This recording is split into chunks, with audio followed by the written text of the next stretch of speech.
Hello friends, সবাই কেমন আছো? আশা করি সবাই ভালো আছো।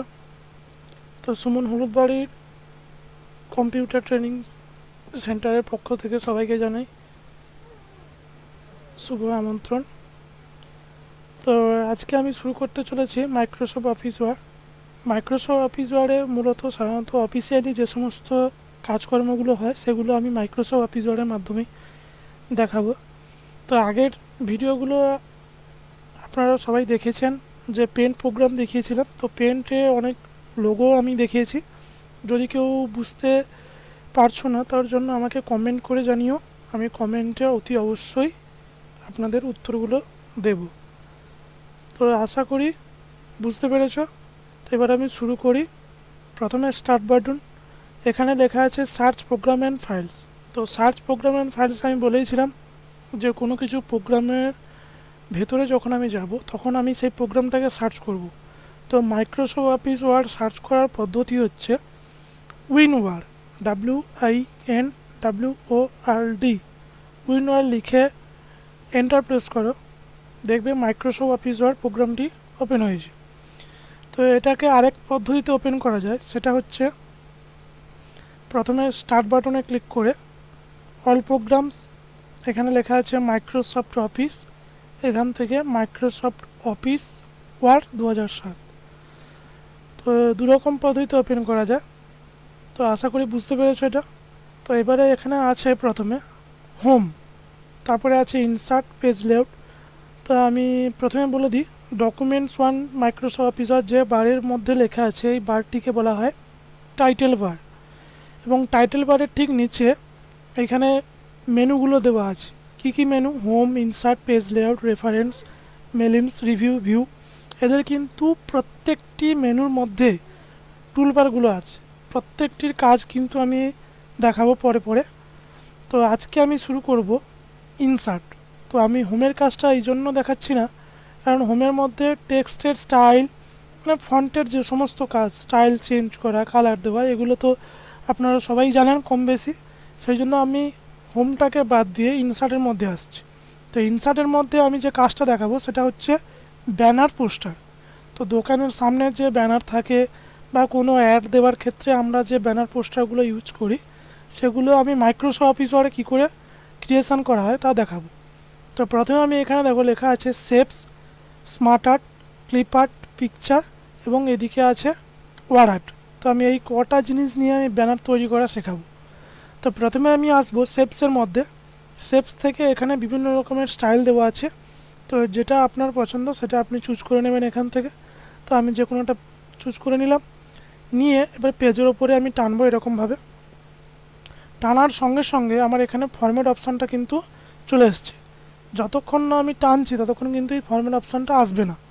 তো এবার আমি এটাকে কালার চেঞ্জ করব। কালার চেঞ্জ করার জন্য এখানে সেভ ফাইল নামে একটা ফাইল আছে, এখানে ক্লিক করে আমি এটা যে কালার পছন্দ হবে সেই কালারটা আমি এখান থেকে দিয়ে দিলাম। এবার আমি কি করব, ধরো কি বিষয়ে আমি অ্যাড দিচ্ছি এটাকে, এর ভেতরে আমি টেক্সট লিখব। তো লেখার জন্য আমি ইনসার্টে চলে যাব, ইনসার্ট থেকে ওয়ার আর্ট। এবার ওয়ার আর্টে আসার পর এখানে বিভিন্ন রকমের স্টাইল আছে, যেটা আপনাদের পছন্দ সেটা এখান থেকে নিয়ে নেবেন। নিয়ে নেওয়ার পর আমি এখানে লিখলাম সামোচ কম্পিউটার সেন্টার, লিখে দেওয়ার পর ওকে করলাম। এবারে কম্পিউটার সেন্টার চলে এসছে। এটাকে আমি ঠিকঠাকভাবে নিয়ে আসার জন্য এইখানে আছে টেক্সট ওয়ার্পিং। টেক্সট ওয়ার্পিংয়ে ক্লিক করার পর in front of text click করলাম। এর টেক্সটের উপরে এসে আমরা ঠিকঠাক সরিয়ে বসাবো। তো দেখুন এই টেক্সটের চারপাশে কিন্তু বটমগুলো দেওয়া আছে, যেগুলোর সাহায্যে টেক্সট বড় করা যায় এবং ছোটও করা যায়। এবং যখন আপনি টেক্সটটাকে এক স্থান থেকে অন্য স্থানে সরাবেন তখন কিন্তু এই 4 রকমের অ্যারো চিহ্ন দেখতে পাবেন। টেক্সটের ওপরে মাউসটাকে রেখে জাস্ট ক্লিক করে টান দিলেই কিন্তু টেক্সট বলুন আর এই ওয়ার বলুন যেদিকে সরাতে চান সেদিকে কিন্তু সরবে। তো এটা আমার হয়ে গেল। তো এরপরে আমি আসবো স্মার্ট আর্ট। তো স্মার্ট আর্টের কাজ হচ্ছে, এখানে বিভিন্ন রকমের স্মার্ট আর্ট স্টাইল দেওয়া আছে, এখানে আমি অলে ক্লিক করে রেখেছি। আপনাদের যেটা পছন্দ হবে সেটা কিন্তু এখান থেকে ক্লিক করে করে চুজ করে নেবেন। তো আমি সাধারণত একটা স্মার্ট আর্ট নিয়ে নিলাম, দিয়ে ওকে করে দিলাম। করে দেওয়ার সঙ্গে সঙ্গে স্মার্ট আর্টটা চলে এসছে। তো দেখুন এখানে আমার একটাতে কিন্তু সিলেক্ট হয়ে আছে। পুরোটাকে নিয়ে আসার জন্য জাস্ট এর বারের ওপরে একবার ক্লিক করব।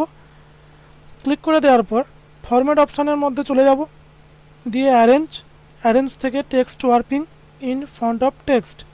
এবার এইটাকে এই বারের ওপরে ক্লিক করে যেদিকে সরাতে চান সেদিকে সরিয়ে দেবেন। তো এবারে আমি কি করব, এখানে ফটো দেওয়ার কিন্তু অপশানগুলো দেওয়া আছে। তো আমি জাস্ট এর উপরে ক্লিক করব, আমার কিন্তু ফটো সরাসরি এখানে যেটুকু ফটো আছে আমি এখান থেকে সেগুলো দিয়ে দেব। আবার এর উপরে ক্লিক করব, যে কোনো ফটো আমি সিলেক্ট করলাম, দিয়ে দিলাম। তো আপনাদের কিন্তু যেখানে ফটো বা যদি কোনো আদার্স কোনো ফটো আপনাদের সিস্টেমের মধ্যে থাকে তাহলে কিন্তু সেই ফটোগুলো আপনি এখানে একই রকমভাবে তুলে নিয়ে এসে বসাতে পারেন। তো এরপরে দেওয়া আছে টেক্সট, তো আমি এখানে টেক্সট দিলাম, ধরো সাপোজ ADCA, তারপরে ধরো দিলাম ট্যালি, তারপরে ধরো দিলাম GST। তো সাধারণত আমি লিখে দিলাম জাস্ট। এবার আমি কি করব, এটাকে একটা কালার পরিবর্তন করব। কালার পরিবর্তন করার জন্য এর বারের উপরে একবার ক্লিক করব। ক্লিক করে দেওয়ার পর এখানে দেওয়া আছে ফরম্যাটের পাশে ডিজাইনে গিয়ে চেঞ্জ কালার। এবার এখান থেকে যে কালারটা পছন্দ হবে সে কালারটা এখান থেকে চুজ করে নিলাম, কালার চলে এসছে। তো এবারে আমি কি করব, ধরো এখানে আমার 3টে স্মার্ট আর্ট আছে, তো আমি আরও বেশি চাইলে বেশিও নিতে পারি। সেটা কি করে, আমার লাস্টে কিন্তু আছে GST। তো GST শেষে জাস্ট এই বাম দিকে একবার GST শেষে ক্লিক করলাম, দিয়ে এন্টার প্রেস করলেই কিন্তু আমার আরেকটা স্মার্ট আর্ট আসবে। তো যতবার আপনি এন্টার প্রেস করতে থাকবেন স্মার্ট আর্টগুলো কিন্তু পরপরভাবে আসবে। তো এবার আমি এখানে জাস্ট ছবির উপরে ক্লিক করলাম, ছবি কিন্তু এখান থেকে যে কোনো ছবি এখানে ইনসার্ট করে দিলাম। এবার এখানে টেক্সট লিখতে বলছে, আমি এখানে CGST লিখে দিলাম। বাস, আমার এখানে কিন্তু স্মার্ট আর্ট রেডি হয়ে গেছে। তো এরপরে আমি এখানে আসব ওয়ার্ড আর্ট। তো ক্লিপ আর্টের কাজ হচ্ছে ওয়ার্ড আর্টের কাজ তো জানেন আপনারা, এখানে টেক্সটের স্টাইল দেওয়া আছে।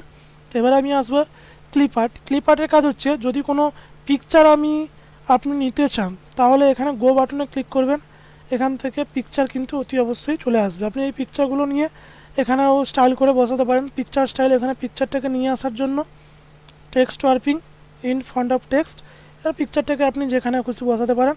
আমি পেজের এখানে নিচে বসাচ্ছি। তো এবার এটাকে স্টাইল পরিবর্তন করার জন্য এখানে লেখা আছে পিকচার স্টাইল, ক্লিক করবেন এখানে অ্যারোতে, ক্লিক করে দেওয়ার পর যেরকম পিকচার স্টাইল পছন্দ হবে ঠিক সেরকমভাবে কিন্তু আপনি এখানে নিতে পারেন। আমি এখানে নিয়ে নিলাম পিকচার স্টাইল। তো নতুবা আপনার এখানে ইনসার্টে পিকচার আছে, যদি আপনার সিস্টেমের মধ্যে কোনো পিকচার ডাউনলোড করা থাকে বা পিকচার যদি কোনো ফটো তোলা থাকে তাহলে আপনি সেই পিকচারগুলো ড্রাইভ থেকে নিয়ে কিন্তু এখানে ইনসার্ট করে বসাতে পারেন। তো এই হচ্ছে আমার মাইক্রোসফট অফিস ওয়ার্ডে ব্যানার তৈরি করা। আরেকটা জিনিস সেটা হচ্ছে এই পেজ কালার পরিবর্তন করার জন্য আপনাকে প্রথমে পেজ লেআউটে আসতে হবে। তো সেই কাজটা আমি পরে দেখিয়ে দেবো আপনাদের যে পেজ কালার কি করে পরিবর্তন করতে হয়। হ্যাঁ, তো আজকে ছিল মূল ভিডিও আমার এই ব্যানার পোস্টার। মাইক্রোসফট অফিস ওয়ার্ডে খুব সহজে কিন্তু আপনারা ব্যানার পোস্টার ক্রিয়েশন করতে পারবেন। তো ভিডিওগুলো যদি ভালো লেগে থাকে অতি অবশ্যই ভিডিওতে একটা লাইক করবেন, শেয়ার করবেন, কমেন্ট করবেন, যাতে আমি নতুন নতুন ভিডিও আপলোড করতে পারি। তো আজকে এই পর্যন্ত, ধন্যবাদ।